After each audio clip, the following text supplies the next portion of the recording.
Hi everyone, welcome back to the channel. Thank you G Nation for supporting me and subscribing. Today we're going to be talking about my buy, sells, and hold for the New England Patriots. Just a quick thing, I have a Twitter. I'll link it down in the description or comment section. It's called Fantasy Football God at the FFG Network.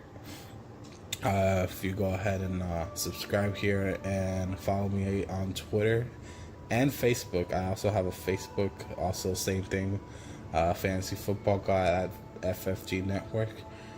I appreciate it. Thank you. So, buy, sells, and hold for the New England Patriots. Surprisingly, maybe not surprisingly, I would have to say buy is Sony Michel, even after they drafted the running back from Alabama. Just because you can get him really cheap. And if you're in Dynasty and you need a running back, I still think Sony Michel will get a bulk of carries. I know it's the Patriots and their running backs are all over the place, but I think Michel will still get a lot of carries, and factoring that you can get him for cheap right now, that's why I would call him a buy. If you can get him for RB2, RB3 price, I would try to buy him. If someone is selling him a high, then probably don't buy him. It's not worth the risk then. But yeah, if you can get him pretty cheaply, which I actually was able to get him pretty cheaply, I would try to get him. So another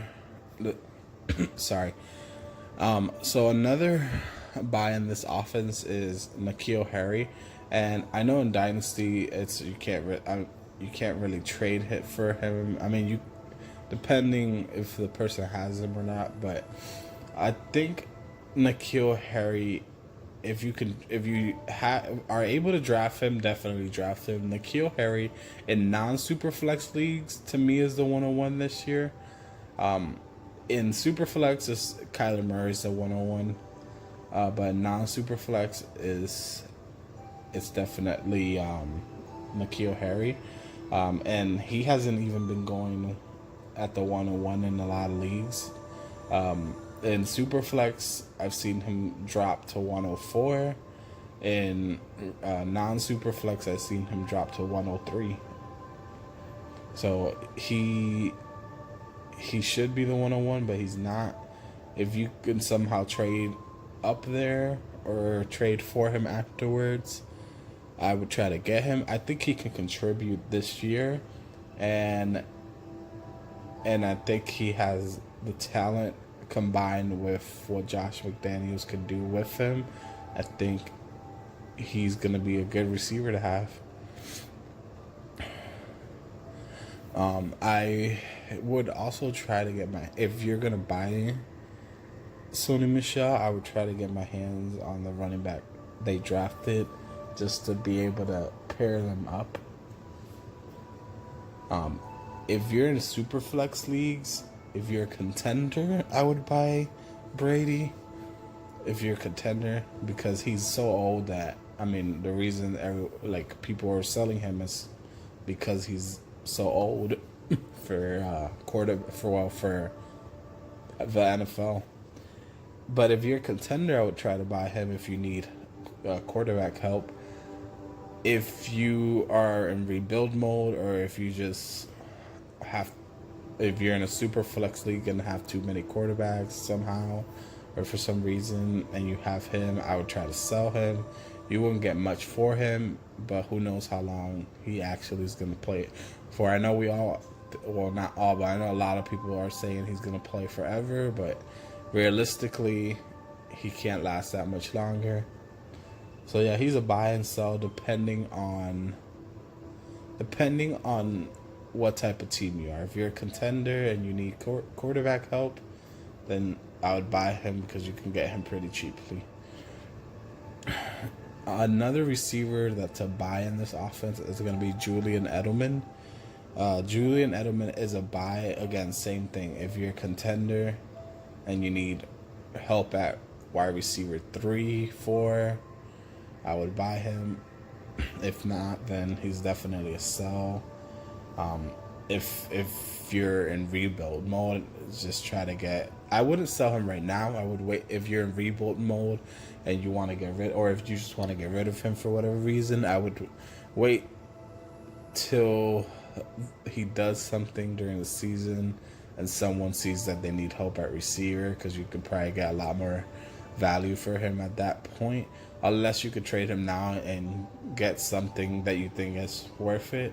But if not, I would wait till the season and he has a couple good games or a good game. I think Edelman will still be part of this offense. He just got a 2-year extension, I believe. So yeah, you will still be able to sell him a lot higher than what he's going for now. But again, if you're a contender, I would try to buy him. If you're not a contender, if you're a contender that needs help at receiver, I would try to buy him. If you're not a contender, then don't try to buy him, because his age also, it's not, he won't be lasting that much longer. If you own Gronk and you didn't get rid of him last year, I'm sorry. You could still try to see if someone will buy him. I highly doubt it, but you could see. But more than likely, you're just gonna end up dropping him if you still own him, or if you probably already have dropped him. If you can hold on to him, if you have the space to hold on to him, and you own him, I would just hold on to him if you have the space, just in case he does decide to come back. But it looks like you just took a loss on that if you didn't sell him last year. And then at the starting tight ends, they have ASJ, and I believe Benjamin Watson came back to them. So that whole tight end situation is going to be a mess. I would try to stay away from it.